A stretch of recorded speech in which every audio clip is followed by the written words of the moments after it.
Tiara, seorang istri yang setia, harus menelan pahitnya pengkhianatan saat suaminya.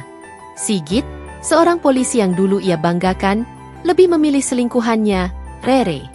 Bukan hanya selingkuh, Sigit tega mengusir Tiara dari rumah mereka, membiarkannya terlunta-lunta tanpa belas kasihan. Namun, Tiara bukan wanita lemah.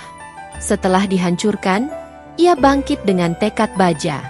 Drama rumah tangga penuh pengkhianatan, balas dendam, dan kemenangan seorang wanita yang tidak mau diinjak-injak.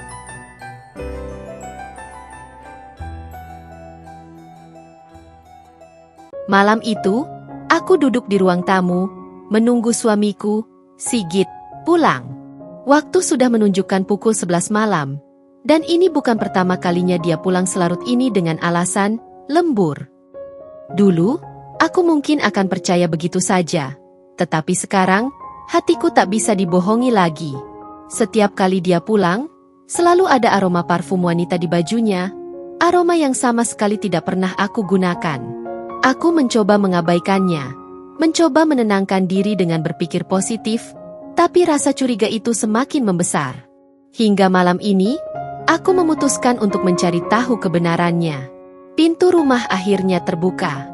Aku melihat Sigit masuk dengan wajah yang tampak lelah, tapi matanya tidak menunjukkan rasa bersalah sedikit pun. "Kamu baru pulang, Mas?" tanyaku dengan suara yang sengaja aku buat tenang. Sigit menguap kecil, lalu menjatuhkan tubuhnya ke sofa. "Iya, banyak kerjaan di kantor. Aku capek banget, Tiara." Aku menatapnya tajam, lalu menggeser ponselku ke meja di depannya. Layar ponsel menyala, menampilkan sebuah pesan yang tadi sore aku temukan di ponselnya saat dia meninggalkannya di meja makan. "Mas, jangan lupa kita nginep di hotel malam ini. Aku kangen. Maya." Aku melihat wajahnya berubah dalam hitungan detik. Matanya menatap layar itu, lalu kembali menatapku. Bibirnya sedikit terbuka, tapi tak ada suara yang keluar. "Siapa Maya?" tanyaku langsung, tanpa basa-basi. Sigit mengerjapkan matanya, lalu tersenyum kecil. "Kamu dapat pesan itu dari mana? Kamu buka-buka HP aku?" tanyanya, alih-alih menjawab pertanyaanku. Aku menghela napas, menahan amarah yang sudah membuncah di dada. "Jawab dulu, Mas. Siapa Maya?" Sigit mengusap wajahnya dengan kasar, lalu mendengus. "Dia cuma teman kerja, Tiara. Kamu ini lebay banget. Cuma karena satu pesan kayak gitu, langsung nuduh aku macem-macem." Aku tertawa kecil, tapi itu bukan tawa bahagia, lebih seperti tawa penuh kepedihan. "Cuma teman kerja? Sejak kapan teman kerja ngajak nginep di hotel?" Sigit menatapku dengan mata yang mulai dipenuhi emosi. "Tiara, aku capek. Jangan bikin ribet. Aku nggak ada waktu buat drama kayak gini."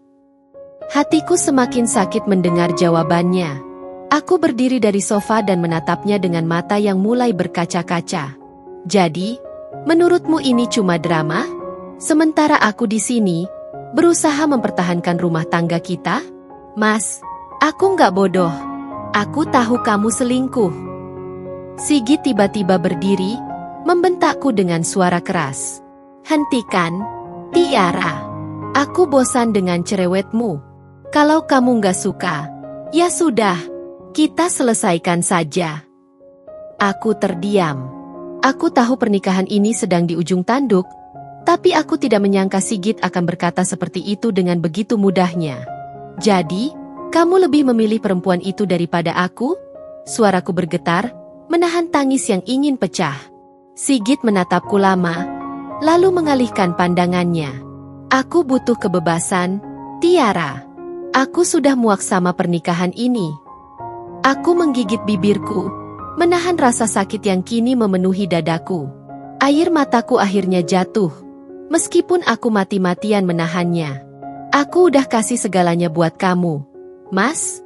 Aku dukung karir kamu. Aku selalu ada buat kamu, dan ini yang aku dapat? Pengkhianatan?" Sigit hanya diam, lalu mengambil ponselnya dari meja dan beranjak ke kamar. "Aku capek. Aku mau tidur." Aku berdiri terpaku di tempatku, menyaksikan punggungnya menghilang ke dalam kamar. Malam itu, aku sadar bahwa rumah tanggaku tidak akan pernah sama lagi.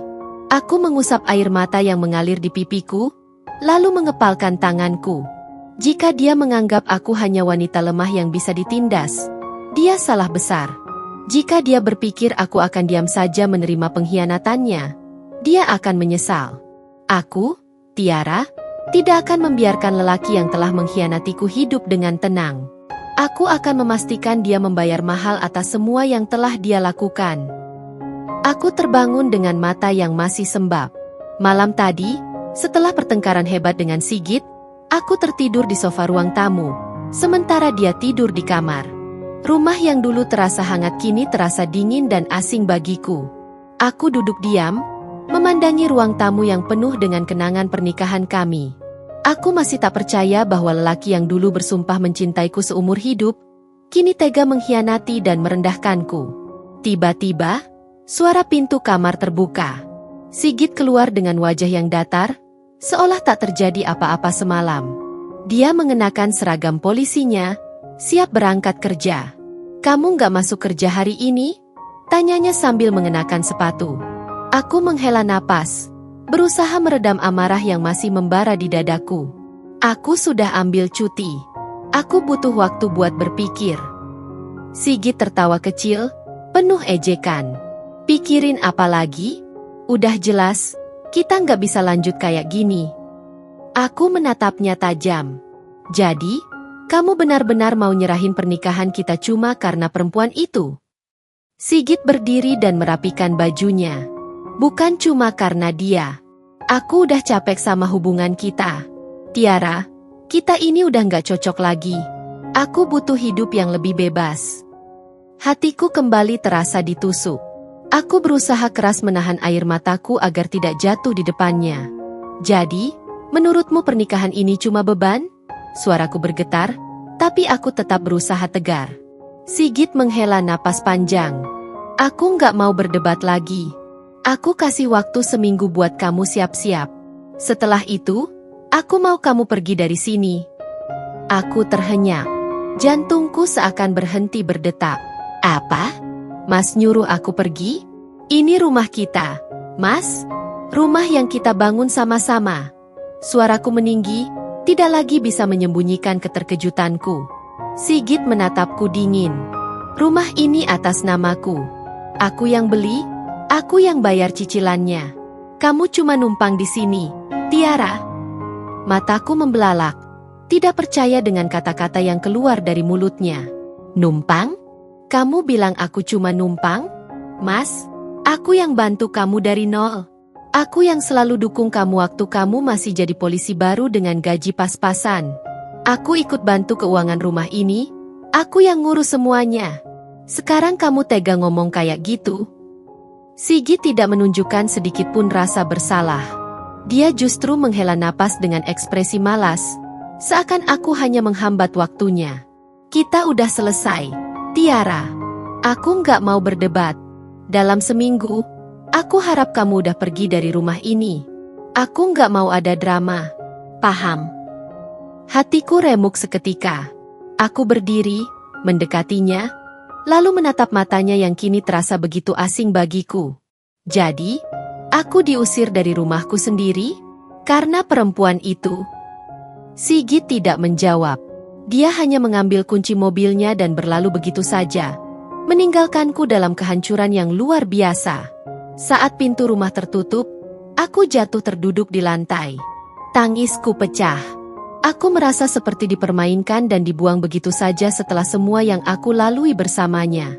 Aku menatap sekeliling rumah ini, tempat yang dulu penuh tawa dan kebahagiaan, kini berubah menjadi saksi pengkhianatan dan pengusiranku. Namun, di tengah kepedihan ini, aku berjanji dalam hati. Jika dia pikir aku akan pergi dengan mudah, dia salah besar. Aku, Tiara, tidak akan kalah semudah itu. Aku akan memastikan dia menyesali keputusannya seumur hidup. Aku duduk di meja makan, memandangi secangkir kopi yang kini sudah dingin.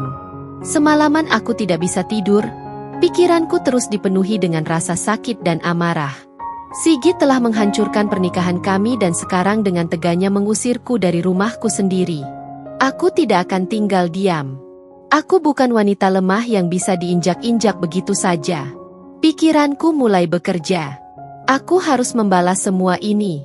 Aku harus membuatnya menyesal telah menghancurkan hidupku. Aku meraih ponsel dan menelpon Dilan, adik iparku, adik kandung Sigit yang selama ini lebih dekat denganku daripada dengan kakaknya sendiri. Halo, Mbak Tiara? Suara Dilan terdengar di ujung telepon, sedikit terkejut. Dil, aku mau ketemu kamu. Ini penting, kataku, berusaha menahan gejolak emosi dalam suaraku. Mbak kenapa? Suaranya beda banget. Tanyanya dengan nada khawatir. Aku nggak bisa ngomong di telepon. Bisa ketemu di kafe dekat rumah. Oke, Mbak. Aku kesana sekarang. Aku segera bersiap, mengenakan pakaian yang rapi meski mataku masih sembab akibat menangis semalaman. Aku tidak boleh terlihat lemah. Tak butuh waktu lama sebelum Dilan datang dan duduk di hadapanku.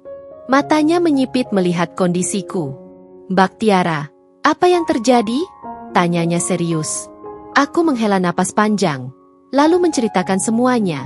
Tentang perselingkuhan Sigit, pengusiranku dari rumah, dan bagaimana dia memperlakukan aku seolah aku ini sampah. Wajah Dilan langsung memerah. Tangannya mengepal di atas meja. Sialan. Kak Sigit keterlaluan. Aku tahu dia berubah sejak kenal perempuan itu, tapi aku nggak nyangka sampai sejahat ini. Aku menatapnya dalam. Dil, aku butuh bantuanmu. Dia menatapku serius. Apapun yang bisa aku lakuin, Mbak. Aku di pihak Mbak Tiara. Aku menggenggam cangkir kopiku, lalu berkata pelan, aku akan menghancurkan karirnya. Aku akan buat dia menyesal pernah mengkhianatiku.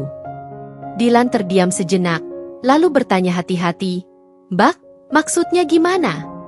Aku menarik napas dalam. Sigit itu polisi, kan? Dan aku tahu banyak tentang apa yang dia lakukan di pekerjaannya. Aku juga tahu kelemahannya. Aku nggak akan tinggal diam, Dil. Aku nggak bisa diam sementara dia hidup bahagia dengan perempuan itu. Dilan tampak ragu.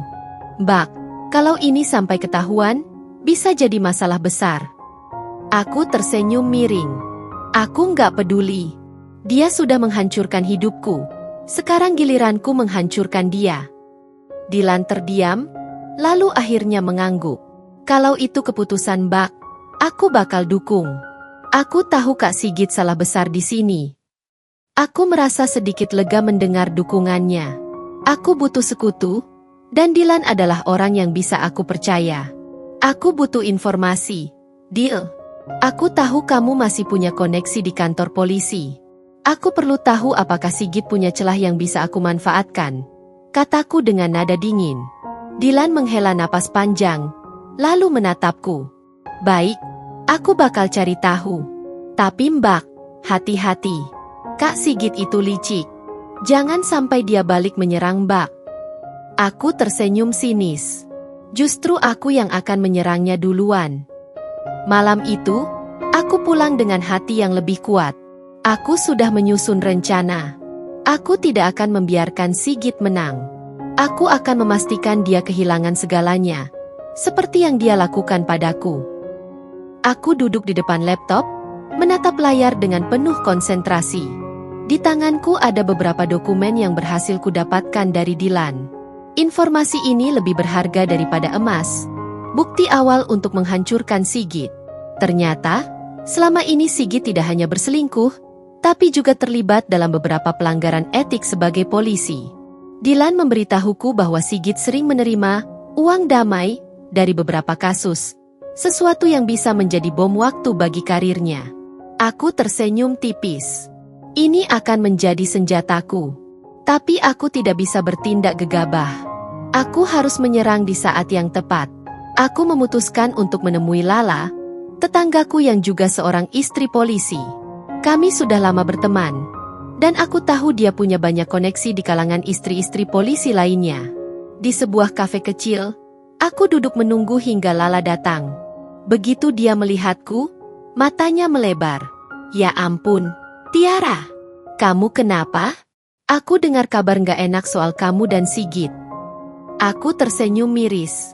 Jadi gosipnya udah menyebar, ya? Lala menghela napas panjang. Para istri polisi pada ngomongin ini, tapi nggak ada yang berani konfirmasi ke kamu langsung. Aku benar-benar kaget. Tiara. Aku menatapnya tajam. Lala, aku butuh bantuanmu. Dia mengerutkan kening. Bantuan apa? Aku mencondongkan tubuhku ke depan, berbicara dengan suara pelan. Aku ingin menghancurkan Sigit. Dan aku tahu kamu punya informasi yang bisa membantuku. Lala terkejut. Astaga, Tiara, kamu serius? Aku mengangguk mantap. Dia sudah menghancurkan hidupku. Sekarang giliranku. Lala terdiam sejenak, lalu akhirnya berkata, aku memang sering dengar Sigit itu nggak bersih. Tapi aku nggak tahu pasti detailnya. Tapi kalau kamu mau, aku bisa cari tahu lebih banyak. Aku tersenyum penuh arti. Itu yang aku butuhkan. Beberapa hari kemudian, aku sudah mengumpulkan cukup banyak informasi dari berbagai sumber.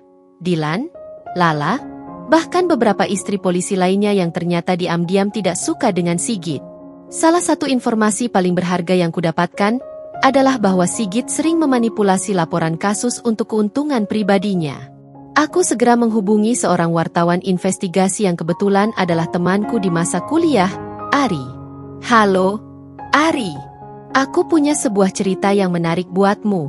Tapi ini berisiko tinggi. Ari tertawa kecil di ujung telepon. Kamu tahu aku suka cerita berbahaya. Apa ini tentang? Aku tersenyum dingin. Seorang polisi kotor. Dan aku punya buktinya. Ari langsung tertarik. Kami sepakat untuk bertemu keesokan harinya. Saat aku menutup telepon, aku menyadari satu hal. Permainan baru saja dimulai. Aku tidak akan berhenti sampai Sigit kehilangan segalanya. Karirnya, reputasinya, dan harga dirinya. Dia pikir aku akan pergi begitu saja? Tidak. Aku akan memastikan dia jatuh dan tidak akan pernah bisa bangkit lagi. Malam itu, aku duduk di kamarku yang sekarang hanya berisi tumpukan pakaian dan beberapa barang yang sempat kubawa saat diusir dari rumahku sendiri. Aku menggenggam ponsel, menunggu pesan dari Ari. Pukul 23.45, ponselku bergetar. Sebuah pesan masuk. Surat keluar, Tiara, aku sudah mengonfirmasi beberapa informasi yang kamu kasih. Ini lebih besar dari yang kita duga. Kita harus bicara. Aku segera mengetik balasan. Surat keluar, besok pagi di tempat biasa. Jangan bawa siapa-siapa. Aku tahu, apa yang akan terjadi setelah ini bukan hanya sekadar balas dendam pribadi. Ini akan menjadi kehancuran total bagi Sigit. Aku tersenyum tipis. Kau akan jatuh, Sigit. Dan aku akan menyaksikan semuanya. Aku tiba lebih dulu di kafe tempat kami janjian. Tak lama kemudian, Ari datang dengan ekspresi serius, membawa sebuah map tebal. Tiara, ini gila. Aku baru saja dapat informasi tambahan dari seorang sumber yang bekerja di kantor polisi. Sigit nggak cuma korup, tapi juga terlibat dalam penghilangan barang bukti kasus narkoba. Aku mengangkat alis. Aku sudah menduga dia kotor, tapi ini lebih dari yang kuduga. Ari mengangguk. Kalau ini bocor ke media, dia tamat. Bukan cuma dipecat, dia bisa dipenjara. Aku merasakan kepuasan yang luar biasa. Inilah yang aku inginkan. Aku mau ini dipublikasikan. Ari, segera. Ari menatapku tajam. Kamu sadar ini akan menghancurkan hidupnya? Aku menatapnya balik tanpa ragu. Dia sudah menghancurkan hidupku lebih dulu. 2 hari kemudian, berita tentang skandal polisi korup yang menyalahgunakan wewenang dan diduga terlibat dalam kasus narkoba meledak di berbagai media online. Aku membaca artikel itu dengan penuh kepuasan. Namanya belum disebut, tapi deskripsinya cukup jelas bagi mereka yang mengenal Sigit. Tak butuh waktu lama sebelum rumah tangga barunya dengan pelakor itu mulai terguncang. Aku mendapatkan pesan dari Lala, tetanggaku. Surat keluar, Tiara, kamu harus lihat ini. Rumah Sigit didatangi beberapa orang dari internal kepolisian tadi pagi. Aku tersenyum puas. Ini baru permulaan. Aku tahu pelakor itu, Rere, tidak akan tahan dengan tekanan. Dia hanya mencintai Sigit karena seragam dan statusnya. Tapi sekarang, semua itu terancam hancur. Benar saja. 3 hari setelah berita itu tersebar, aku mendapat telepon dari Dilan. Mbak Tiara, Rere pergi. Dia kabur dari rumah Kak Sigit. Aku menahan tawa. Serius? Iya. Dia ninggalin Kak Sigit karena takut ikut kena imbas dari kasus ini. Sekarang Kak Sigit stres berat. Dia lagi berusaha nutupin semuanya, tapi semua orang udah ngomongin ini. Aku menutup telepon dengan hati penuh kepuasan. Sekarang Sigit kehilangan wanita yang dia pilih daripada aku. Tapi ini belum selesai. Aku ingin dia kehilangan semuanya. Hari yang kutunggu akhirnya tiba. Pagi itu, berita resmi keluar. Sigit dikenakan sanksi berat dan dinonaktifkan dari jabatannya sebagai polisi. Aku membaca berita itu dengan air mata kebahagiaan. Aku menang. Aku berhasil menghancurkan Sigit, membuatnya merasakan rasa sakit yang selama ini dia timpakan kepadaku. Dari informasi yang kudapat, dia sekarang terpuruk. Kehilangan pekerjaannya, kehilangan wanitanya, dan kehilangan harga dirinya. Aku akhirnya bisa bernapas lega. Aku menatap langit pagi itu dan berbisik pelan. Aku menang, Sigit. Selamat menikmati kehancuranmu. Aku duduk di balkon kecil kontrakanku, menyesap teh hangat sambil menikmati pemandangan langit sore yang mulai berubah jingga. Angin sepa-sepa menerpa wajahku, memberikan ketenangan yang sudah lama tidak kurasakan. Hari ini, aku mendapatkan kabar bahwa Sigit resmi dipecat dari kepolisian. Aku melihat berita itu dari beberapa portal media, lengkap dengan foto wajahnya yang tertunduk malu di depan kantor polisi. Aku menyeringai. Kehancuran itu akhirnya sempurna. Tak butuh waktu lama sebelum aku mendengar kabar terbaru tentangnya. Surat keluar, Mbak, Kak Sigit sekarang jadi buruan banyak orang. Dulu dia banyak musuh, dan sekarang tanpa seragam, dia nggak punya perlindungan lagi. Tulis Dilan dalam pesan singkatnya. Surat keluar, maksudmu? Tanyaku. Surat keluar, banyak orang yang dendam sama dia. Hutang-hutangnya mulai ditagih. Bahkan teman-temannya sesama polisi sudah menjauhinya. Lanjutnya, aku menutup ponsel dan menghela napas panjang. Dunia yang dulu membanggakan Sigit kini telah membuangnya begitu saja.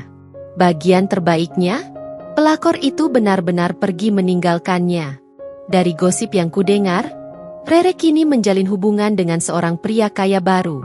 Ternyata, dia memang hanya peduli pada uang dan status. Sekarang setelah Sigit bukan siapa-siapa, dia pun tak lagi melihatnya. Karma benar-benar bekerja. Suatu sore, aku berjalan menuju pasar untuk membeli beberapa kebutuhan. Saat aku sedang memilih sayuran, tiba-tiba seseorang menyebut namaku. Tiara. Aku menoleh dan terkejut. Sigit berdiri di sana. Dia tampak lusuh, wajahnya penuh dengan bekas pukulan, dan matanya terlihat lelah. Tidak ada lagi sosok gagah dengan seragam yang dulu begitu angkuh. Yang berdiri di depanku kini hanyalah seorang pria yang kehilangan segalanya. Bisa kita bicara sebentar? Suaranya terdengar lemah. Aku menatapnya tanpa ekspresi. Aku ingin pergi begitu saja. Tapi sebagian kecil hatiku ingin melihat bagaimana dia akan merendahkan dirinya di hadapanku. Tanpa menjawab, aku berjalan menuju sudut pasar yang sepi. Dia mengikutiku dari belakang. Tiara, aku tahu aku salah. Aku sudah kehilangan semuanya. Aku butuh bantuanmu, katanya dengan suara bergetar. Aku tersenyum tipis. Bantuan? Dariku? Dia mengangguk. Aku nggak punya siapa-siapa lagi. Rere meninggalkanku. Aku nggak punya pekerjaan. Aku nggak tahu harus bagaimana. Aku menatapnya tajam. Dulu, kau memilih dia daripada aku. Kau mengusirku dari rumah kita. Kau menghancurkan hidupku. Sigit. Sekarang setelah semuanya hancur, kau datang padaku meminta bantuan. Dia menundukkan kepala. Aku menyesal. Tiara, aku benar-benar menyesal. Aku tertawa kecil. Sayangnya, penyesalan tidak akan mengembalikan semuanya, Sigit. Dulu aku berharap kau sadar, tapi sekarang, aku bahkan tak peduli lagi. Matanya memerah, bibirnya bergetar. Tapi aku tidak merasa kasihan. Aku berbalik dan pergi meninggalkannya begitu saja, tanpa menoleh sedikit pun. Saat aku pulang malam itu, aku merasa beban bertahun-tahun yang menindih dadaku akhirnya menghilang. Aku tidak membutuhkan permintaan maafnya. Aku tidak membutuhkan penyesalannya. Yang aku butuhkan hanyalah keadilan, dan aku sudah mendapatkannya. Sigit telah mendapatkan balasan yang setimpal atas semua yang telah dia lakukan. Dan aku akhirnya bebas. Aku menatap pantulan diriku di cermin. Wajah yang dulu penuh kesedihan dan dendam kini terlihat lebih damai. Luka itu masih ada, tapi aku tak lagi membiarkannya menguasai hidupku. Hari ini, aku akan memulai sesuatu yang baru.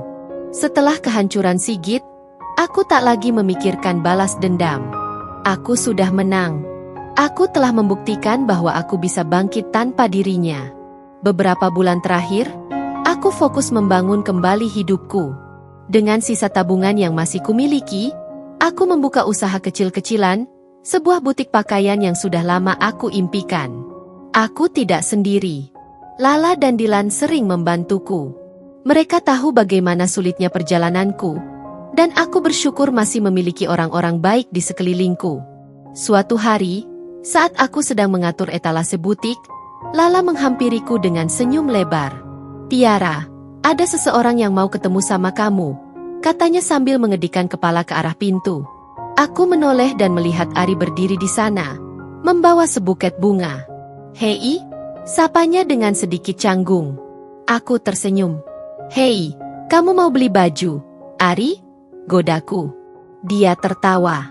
"Enggak, aku cuma mau lihat kamu. Aku tahu semua sudah selesai sekarang, dan aku ingin tahu, apa kamu sudah benar-benar bahagia?" Aku menatapnya sebentar, lalu menghela napas dengan lega. "Iya, Ari, aku sudah bahagia." Dia mengangguk. "Bagus, karena aku ingin jadi bagian dari kebahagiaan itu, kalau kamu mengizinkan." Aku terdiam sejenak, merasakan debaran aneh di dadaku. Setelah semua yang kulalui, aku tak pernah berpikir tentang cinta lagi. Tapi sekarang, saat aku menatap Ari, aku menyadari sesuatu.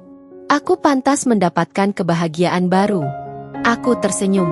"Kita bisa mulai dengan makan malam. Kamu traktir, ya?" Ari tertawa dan mengangguk. Dengan senang hati. Malam itu, aku berdiri di balkon kecil rumahku, menatap langit yang penuh bintang. Aku mengingat kembali semua yang telah terjadi. Sakit hati, pengkhianatan, dendam, tapi juga kebangkitan, kemenangan, dan awal yang baru. Aku tersenyum dan berbisik pelan. "Selamat tinggal, masa lalu. Aku tak akan menoleh lagi."